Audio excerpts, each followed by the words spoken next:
ஓம் ஸ்ரீ குருபியோ நமக. ஓம் ஸ்ரீ மகா பெரியவா சரணம். வரும் ஏப்ரல் 6ஆம் தேதி ஞாயிற்றுக்கிழமை ஸ்ரீராம நவமி. இந்த ஒரே ஒரு விதை உங்க கையில இருந்தா போதும், தலையெழுத்தே மாறும். கட்டுக்கட்டாக பணம் வீடு தேடி வரும். அது என்ன விதை, எப்படி பயன்படுத்தணும்னு பார்க்கறதுக்கு முன்னாடி நம்மளோட வீடியோஸை இப்போதான் நீங்கள் ஃபஸ்ட் டைம் பார்க்குறீங்கன்னா மறக்காமல் சப்ஸ்கிரைப் பண்ணிக்கோங்க. தொடர்ந்து இந்த மாதிரி அப்டேட் தெரிஞ்சுக்கிறதுக்கு பக்கத்தில் இருக்கக்கூடிய நோட்டிஃபிகேஷன் பெல்லை கிளிக் பண்ணி ஆல் அப்படிங்கிற செலக்ட் பண்ணிக்கோங்க. இப்போ என்ன விதையை எப்படி பயன்படுத்தணும் அப்படிங்கிறத பற்றி தெளிவாக தெரிஞ்சுக்கலாம். ஒரு மாதமும் வரக்கூடிய நவமி திதிகள் இருக்குல்ல, இந்த நவமி திதிகளை சுபகாரியங்கள் பயன்படுத்துறதுக்காக யூஸ் பண்ண மாட்டாங்க, அதை ஒதுக்கி வச்சிருவாங்க. ஆனால் அதுவே ஒரே ஒரு நவமி திதி மட்டும் நமக்கு பலவிதமான நன்மைகளை ஏற்படுத்தும் அப்படின்னு சொன்னா அதுதான் ஸ்ரீராம நவமி. ஒரு வருடமும் பங்குனி மாதத்துல வரக்கூடிய வளர்பிறை நவமி திதியும் புனர்பூசம் நட்சத்திரமும் சேரக்கூடிய அற்புதமான ஒரு நேரம் தான் ஸ்ரீராமர் அவதரிச்ச ஸ்ரீராம நவமி தினம். அந்த வகையில ஏப்ரல் 6ஆம் தேதி இந்த வருடம் பங்குனி மாதத்துக்கான நவமி திதி வருது. ஏப்ரல் 6ஆம் தேதி அதிகாலை 1:08 ஆரம்பிக்கக்கூடிய நவமி திதி ஏப்ரல் 7ஆம் தேதி அதிகாலை 12:25 வரைக்கும் இருக்கு. அதே மாதிரி இந்த புனர்பூசம் நட்சத்திரம் அப்படிங்கிறது ஏப்ரல் 5ஆம் தேதி காலை 10:47 ஆரம்பிச்சு ஏப்ரல் 6ஆம் தேதி காலை 10:31 வரைக்கும் இருக்கு. அப்ப புனர்பூசம் நட்சத்திரமும் நவமி திதியும் சேரக்கூடிய அற்புதமான நேரம் எதுன்னு பாத்தீங்கன்னா ஏப்ரல் 6ஆம் தேதி தான். காலையில 10:30 புனர்பூசம் நட்சத்திரம் முடிஞ்சிடும். அப்ப 10:30 ஸ்ரீராம நவமி முடிஞ்சிருச்சா அப்படின்னு கேட்டீங்கன்னா, நவமி திதியும் புனர்பூசமும் இருக்கக்கூடிய நேரம் 10:30 மணி வரைக்கும் தான். ஆனா நவமி திதி நாள் முழுக்க இருக்கு. முடிஞ்சா காலை நேரத்துல ஸ்ரீராமருக்கு பூஜை செய்யறதுக்கு முயற்சி பண்ணுங்க.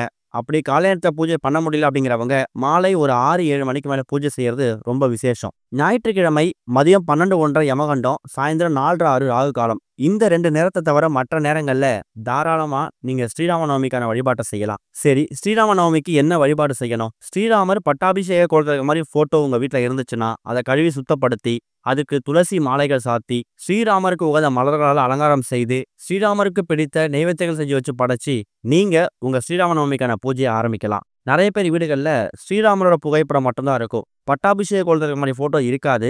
அப்படி இல்லைன்னா தயவு செய்து இந்த ஒரு ஸ்ரீராம நவமிக்கு ஸ்ரீராமர் பட்டாபிஷேக கோலத்துக்கு மாதிரி போட்டோ வாங்கிட்டு வந்து வீட்டில் வச்சு பூஜை பண்ணுங்க. அப்படி பண்றதால கணவன் மனைவிக்குள்ள இருக்கக்கூடிய மனக்கசப்புகள் நீங்கும், கருத்து வேறுபாடு நீங்கும், பிரிந்து வாழக்கூடிய கணவன் மனைவிகள் ஒன்று சேருவாங்க. ராமன் சீதை மாதிரி ஒன்று சேர்ந்து வாழக்கூடிய அற்புதமான யோகத்தை இந்த ஸ்ரீராமர் பட்டாபிஷேக கோலத்துக்கு மாதிரி போட்டோ அப்படிப்பட்ட யோகத்தை உங்களுக்கு ஏற்படுத்தி கொடுக்கும். மகாவிஷ்ணுவோட இந்த தச அவதாரங்கள் இருக்குல்ல, 10 அவதாரங்கள், இதுல இந்த 7வது அவதாரமா கருதப்படக்கூடியது தான் இந்த ஒரு ஸ்ரீராமர் அவதாரம். மனித அவதாரமா பிறந்தாலும் மனிதர்கள் படக்கூடிய எல்லா கஷ்டங்களையும் துன்பங்களையும் கடந்து வந்து தீய வழிக்கு போகக்கூடாது அப்படிங்கிற விஷயத்தை நிலைநாட்டினவர் தான் ஸ்ரீராமர். இன்னொரு பக்கம் இந்த வருடம் ஸ்ரீராம நவமி ஞாயிற்றுக்கிழமையில வந்திருக்கிறது கூடுதல் விசேஷம். ஸ்ரீராமர் ரவி குலம்னு அழைக்கப்படக்கூடிய சூரிய வம்சத்துல பிறந்ததால சூரிய பகவானுக்கும் ஸ்ரீராமருக்கும் அப்படிப்பட்ட தொடர்பு இருக்குதான். அதே மாதிரி ஞாயிற்றுக்கிழமை மகாலட்சுமி தாயாருக்கும் ரொம்ப உகந்த ஒரு நாள். மகாலட்சுமி தாயார் யாரு? மகாவிஷ்ணுக்கு பிடிச்ச நபர். இப்படி எல்லா விதமான தெய்வங்களையும் ஒரு சேர வணங்கக்கூடிய அற்புதமான ஒரு நாள் தான் ஏப்ரல் 6ஆம் தேதி இந்த வருடம் வந்திருக்கக்கூடிய ஸ்ரீராம நவமி.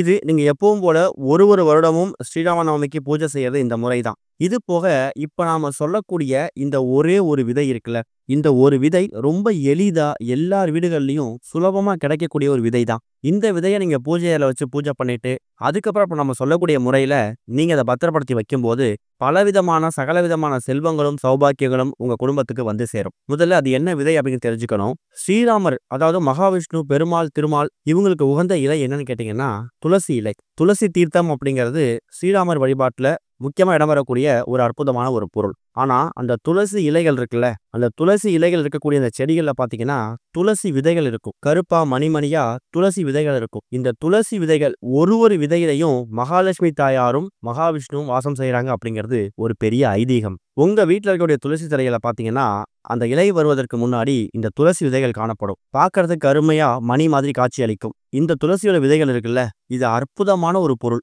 பணத்தை உங்கள் பக்கம் வசியம் பண்ணக்கூடிய, செல்வ வளத்தை உங்கள் பக்கம் கொண்டு வந்து சேர்க்கக்கூடிய அற்புதமான தனதானியத்தை ஈர்க்கக்கூடிய ஒரு பொருள். துளசி செடியில பாத்தீங்கன்னாலே இந்த ஒரு விதைகளை நீங்க பார்க்கணும். அந்த விதைகளை பறிச்சது கழுவி சுத்தப்படுத்தி வச்சுக்கோங்க.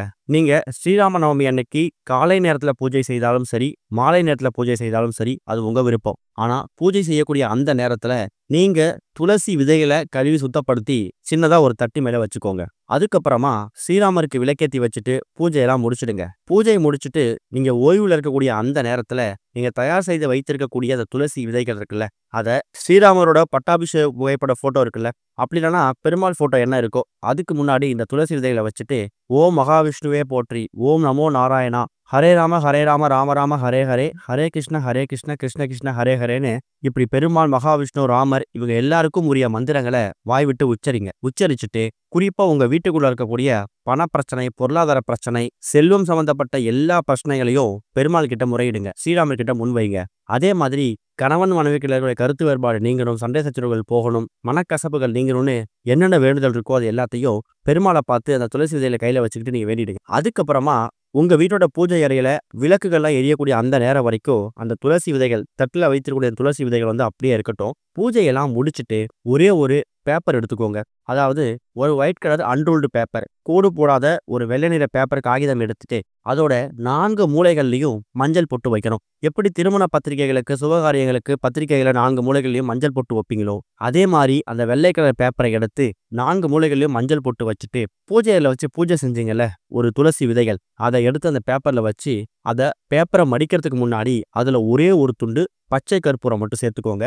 பச்சை கற்பூரம் எதுக்காக பயன்படுத்துகிறோம் தாந்திரிக முறைக்கு அப்படிங்கிறது நம்மளோட சேனலை ரெகுலராக பார்க்குறவங்களுக்கு தெரியும். பச்சை கற்பூரம் வாசம் இருக்கக்கூடிய இடத்துல பெருமாள், திருமால், மகாவிஷ்ணு வாசம் செய்வார். அப்பேற்பட்ட சக்தி வாய்ந்த அந்த பச்சை கற்பூரத்தை அந்த பேப்பர்ல வச்சு அது கூட நீங்க தயார் செய்து பூஜையில வச்சிருக்கக்கூடிய அந்த துளசி விதைகளையும் போட்டு அந்த பேப்பரை 4ஆ மடிச்சிடுங்க. மடிச்சதுக்கு அப்புறமா இதை உங்க வீட்டோட பீரோ, லாக்கர், கல்லாப்பெட்டி, தொழில் செய்யக்கூடிய இடங்கள், இல்ல உங்க வீட்டோட ஹேண்ட்பேக், மணி பர்ஸ் இது மாதிரி இடத்துல கூட நீங்க போட்டு வச்சுக்கலாம். எங்கெல்லாம் செல்வ செழிப்பு அதிகமா இருக்கும் அப்படின்னு நினைக்கிறீங்களோ அந்த மாதிரி இடங்களை போட்டு வச்சுக்கலாம். இல்லைன்னா உங்களுக்குன்னு உங்க வீட்டுக்குன்னு ஒரு சென்டிமெண்ட் இருக்கும். அதாவது சம்பளம் வாங்கிட்டு நான் வீட்டில் இங்கே தான் வைப்பேன், இங்கே வச்சா எனக்கு பணம் தீரவே தீராது, இது எனக்கு அதிர்ஷ்டமான இடம்னு சொல்லி ஏதாவது இடம் இருக்குல்ல, அந்த இடத்துல இந்த துளசி விதைகளையும் அது கூட ஒரே ஒரு துண்டு பச்சை கற்பூரத்தையும் அந்த வெள்ளை நிற காகிதத்துல போட்டு மடிச்சு நீங்க பத்திரப்படுத்தி வச்சுக்கோங்க. சுத்தபத்தம் இல்லாம தொடர்றதை தவிர்க்கிறது நல்லது. ஒரு மாதம் வரக்கூடிய ஏதாவது வளர்பிறை நாள்ல வரக்கூடிய ஏகாதசி அன்னைக்கு அதை பிரிச்சு பார்த்து அதுல இருக்கக்கூடிய துளசி விதைகளும் பச்சை கற்பூரமும் காய்ந்து போயிருந்தாலோ கரைந்து போயிருந்தால் மட்டும் பழசை அப்படியே தண்ணியில விட்டுட்டு மறுபடியும் அதே ஏகாதசி வளர்பிறை அன்னைக்கு இதை தயார் செய்து வச்சுக்கோங்க. ஆனா இதை தயார் செய்து வைக்கக்கூடிய முதல் நாள் ஸ்ரீராமருக்கு உகந்த, மகாவிஷ்ணு பெருமாளுக்கு உகந்த இந்த ஒரு ஸ்ரீராமநவமி அன்னைக்கு செஞ்சு வைக்கிறதால இனிமே உங்க வாழ்க்கையில எல்லாமே வளர்ச்சியா தான் இருக்கும். இந்த துளசி விதைகள் அப்படிங்கிறது ரொம்ப அற்புதமான ஒரு பொருள். இவ்வளவு ஏன், இந்த துளசி செடி இருக்குல்ல, அந்த துளசி செடியோட அந்த வேர் கட்டை அதுலயே மகாவிஷ்ணு வாசம் செய்யறாராம். துளசி மணி மாலை கேள்விப்பட்டிருப்பீங்க. காதி பவன்லையும் தேவஸ்தான கடைகள்லையும் கிடைக்கும். அந்த துளசி மணி மாலைகள் அந்த துளசி வேர்ல இருந்து கட்டையில இருந்து தான் அந்த துளசி மணி மாலைகள் தயாரிக்கிறாங்க. அதுலயே மகாலட்சுமி தாயோட அம்சமும் மகாவிஷ்ணு அம்சமும் இருக்குதான். அப்படி இருக்கும்போது அதுல இருந்து கிடைக்கக்கூடிய விதைகள், இந்த துளசி விதைகள் இருக்குல்ல, இது தன ஆக்ரோஷ்ட மூலிகைகள்ல ஒன்றா கருதப்படக்கூடியது. பார்க்கறது ரொம்ப எளிமையான பரிகாரம் மாதிரி தெரியும். இந்த ஒரு ஸ்ரீராம நவமிக்கு மகாவிஷ்ணு, மகாலட்சுமி தாயார் வாசம் செய்யக்கூடிய அந்த துளசி விதைகளை அப்படி பயன்படுத்துங்க, நல்ல முன்னேற்றம் ஏற்படும். ஓம் ஸ்ரீ குருபியோ நமக. ஓம் ஸ்ரீ மகா பெரியவா சரணம்.